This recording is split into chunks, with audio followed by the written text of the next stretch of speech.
আসসালামু আলাইকুম। আমি একটি গুরুত্বপূর্ণ রোগ নিয়ে আলোচনা করব। সেটা হলো কোষ্ঠকাঠিন্য বা কনস্টিপেশন। যে আসলে এই কনস্টিপেশন একটা আসলে রোগ নয়।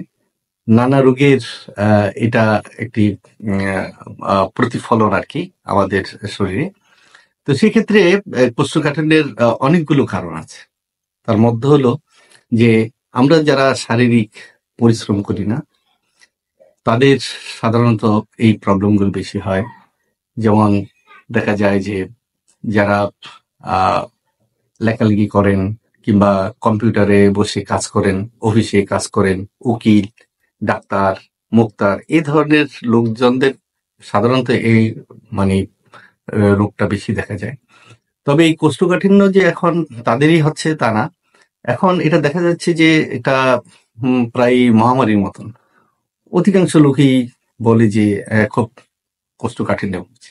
সে গ্রামে একটি প্রবাদ আছে যে যে একবারে সুখী, একবারে দুঃখী, দুইবারে সুখী, তিনবারে আমাশয়, চারবারে উদ্রাময়।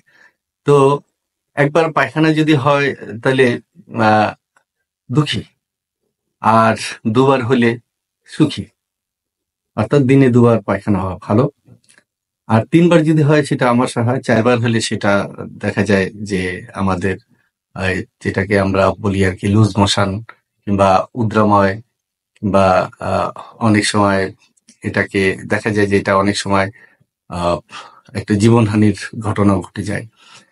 তো যাই হোক, আমরা সাবধান থাকবো যাতে আমাদের কোষ্ঠটা পরিষ্কার থাকে এবং আমরা শুধু বসে বসে কাজ করা, শুয়ে থাকা এই অভ্যাসগুলো আমরা পরিত্যাগ করবো। কারণ এই রোগগুলো অনেক সময় দেখা যায় যে আমাদের অভ্যাসবশত হয়, যেটাকে আমরা হেবিচুয়াল কনস্টিপেশন বলে থাকি। যে অনেকের বাথরুম ধরেছে, পায়খানা ধরেছে, কিন্তু সে গাফিলতি করে যাচ্ছি যাব না কিংবা চেপে রাখছে। এটা একটা অভ্যাসবশত। তারপরে একটা অভ্যাস হয়ে যায়, একটা কোষ্ঠকাঠিন্য হয়। তাই যখনই আপনাদের বাথরুম ধরবে সাথে সাথেই চেষ্টা করবেন বাথরুমে বসার জন্য এবং প্রাকৃতিক কাজটা সেরে নেবেন। তারপরে আমরা আহ, মানে তরল জিনিস অল্প খাই। আমরা বেশিরভাগ ভাজাপোড়া, ফাস্টফুড এই সমস্ত জিনিসের দিকে, তৈলাক্ত জিনিসের দিকে আমাদের নেশা, আমাদের রুচিও বেশি, যে সেগুলো আমরা খাই। একটা হলো দেখা গেল একটা কলা না খেয়ে দেখা গেল একটা পেঁয়াজও খাচ্ছি কিংবা একটা পুরি খাচ্ছি কিংবা অন্য কিছু এরকম খাচ্ছি। এগুলি অ্যাভয়েড করা খুবই আমাদের দরকার। তারপরে দুশ্চিন্তা, শোক, দুঃখ থেকেও অনেক সময় মানুষের এই সমস্যাগুলো দেখা যায়। সেই সাথে সাথে আর একটা জিনিস হয় যে লিভারের যদি সমস্যা থাকে, ঠিক মতন যদি আমাদের যে পিত্তরসটা নিঃসরণ না হয়, তাহলেও দেখা যায় যে আমাদের কোষ্ঠবদ্ধতা আসে এবং সেটা বার্ধক্যেই আমাদের এই সমস্যাগুলো বেশি দেখা যায় যাদের বয়স হয়েছে। আর এইটা একটা সাধারণত স্নায়ু দুর্বলতার কারণেও এই কোষ্ঠবাধিততা হতে পারে। তো দীর্ঘস্থায়ী রোগে অনেকদিন ধরে ভোগা যারা এবং যারা অল্প খাদ্যাদি গ্রহণ করে, পরিমাণ মতন খায় না, তাদেরও এই কোষ্ঠবদ্ধতা খেয়াল করা যায়। তারপরে যদি শরীরে কোনো জায়গায় আপনার আঘাত পেয়ে থাকেন, আঘাতের একটা কুফল আছে, কুফলের কারণেও দেখা যায় যে এই কোষ্ঠকাঠিন্য দেখা দেয়। তারপরে আবার দেখা যায় যে আমাদের ইন্টেস্টিনাল যে অবস্ট্রাকশন আছে, এটা যদি হয় তাহলে একুইট একটা আপনার একটা গুরুতর কোষ্ঠকাঠিন্য দেখা দেয়। তো এখন হলো যে আপনি যে কোষ্ঠকাঠিন্য, যেটা একটা একটা সমস্যা, এটা লক্ষণগুলো আসলে কি? লক্ষণগুলো হয়তো নিয়মিত আপনার পায়খানা হবে না, মাঝে মাঝে পায়খানা হয় খুব অল্প, আবার পায়খানা বসলেন, একটু বাতাস বের হলো, কিন্তু আহ, অনেকক্ষণ বসে থাকলেন কিন্তু দেখা গেল যে পায়খানা হচ্ছে না, আপনি আবার চলে আসলেন। তো আবার কখনো দেখা যায় যে শক্ত শক্ত হয়, কখনো যে বকরি যে লাদে, সেই লাদির মতন হয়, কখনো দেখা যায় যে খুব শক্ত, ভেঙে ভেঙে পড়ে। এরকম অনেকগুলো সমস্যা আপনার দেখা যাবে। এবং মলের রংটা, পায়খানার রংটা দেখা যাবে যে মাটির মতন, কখনো ছাইয়ের মতন, কখনো সাদাটে। তাহলে বুঝবেন যে আপনার কোষ্ঠকাঠিন্য হয়েছে। তারপরে বারবার পায়খানা যাওয়ার ইচ্ছা হবে, মলত্যাগ করার ইচ্ছা হবে, কিন্তু যেই গিয়ে বসলেন কিন্তু দেখা যাবে যে আপনি নিষ্ফল, সেখানে আপনার পায়খানা হচ্ছে না।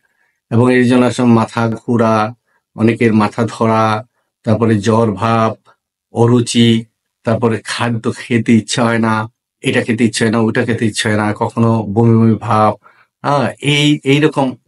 তারপরে ঢেকুর ওঠা, বেশি বেশি করে গ্যাস নিচের দিক থেকে বের হওয়া। তো এই সমস্ত বিষয়গুলোকে আপনার ধরতে হবে যে আপনার এই কোষ্ঠকাঠিন্য আছে।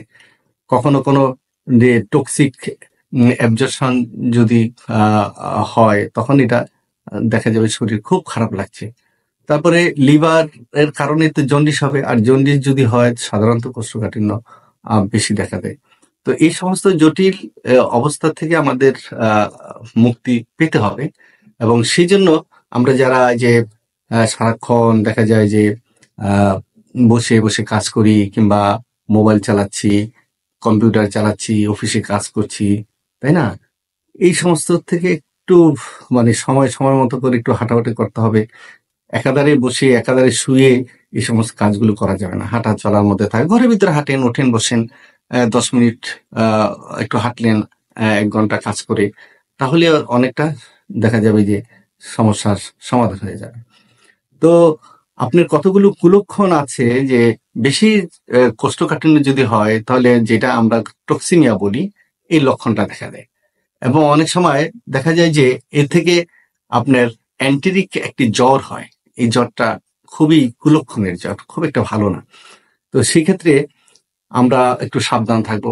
তারপরে লিভার থেকে যে মানে আমাদের যে রসটা নিঃসরণ হয় না, এর অভাবে আমাদের যে পিত্ত পাথুরি আমরা যেটা বলি, কোলেস্ট্রল যেটা বলি, সে লিভার ফাংশনের কারণেই, মানে লিভার ফাংশন যখন সঠিক মতন না করতে পারে, তখন এই যে আপনার পিত্ত পাথুরি, ডান দিকে খাঁচার নিচে একটু যে ব্যথা হয়, অপারেশন করতে হয়। সেই সাথে এটার জন্য জন্ডিস, তারপর হেপাটাইটিস, আবার লিভারে অ্যাবসেস, মানে ফোড়া হওয়া, লিভার সিরোসিস হওয়া, লিভারে ক্যান্সার হওয়া, এই সমস্ত অনেক কিছুর এই কোষ্ঠকাঠিন্য থেকে সূচনা হতে পারে।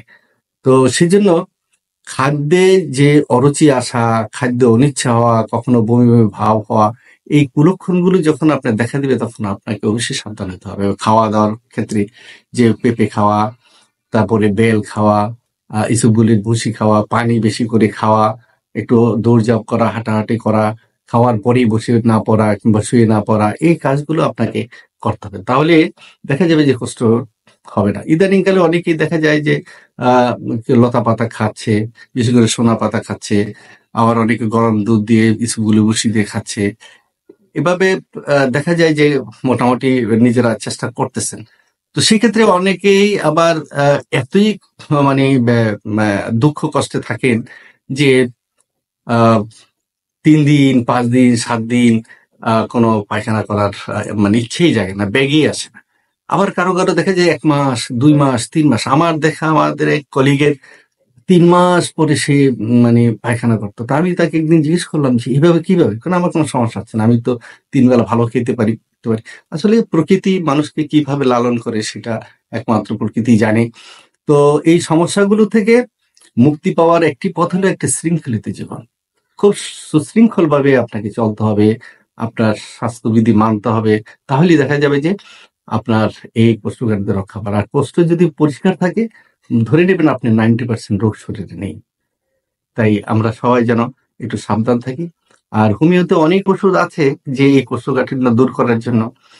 সেই জন্য আপনারা ভালো একজন হোমিও ডাক্তারের কাছে যেতে পারেন। সেখানে আমরা দেখি যে আমাদের মধ্যে অনেক ওষুধ আছে। নাগপ্রোম আছে, ব্রায়োনি আছে, পালসিটিলা আছে, সালফার আছে, লাইকোপোডিয়াম আছে, সিনা আছে, প্লাম্বারমেট আছে, লুমিনা আছে, গ্রাভাইট আছে, সেলেনিয়াম আছে, না এবং এই কোষ্ঠকাঠিন্য থেকে অনেক সময় দেখা যায় যে যখন শক্ত মল বের হয়, তখন আমাদের পায়খানার রাস্তা ফেটে যায়, এবং আস্তে আস্তে দেখা যায় ওখান থেকে পাইলস হয়, পাইলস থেকে আপনার দেখা যাবে যে ভগন্দর হচ্ছে, সেখানে ঘা হয়ে যাচ্ছে, নানাবিধ, সেখানে তখন অপারেশন লাগে। এগুলো থেকে মুক্তি পাওয়ার জন্য, নিজের জীবনকে সুন্দর করার জন্য, সুখী একটি জীবন যাপন করার জন্য কষ্টকে পরিষ্কার রাখুন, সুস্থ থাকুন, সুন্দর করে বাঁচুন। ধন্যবাদ।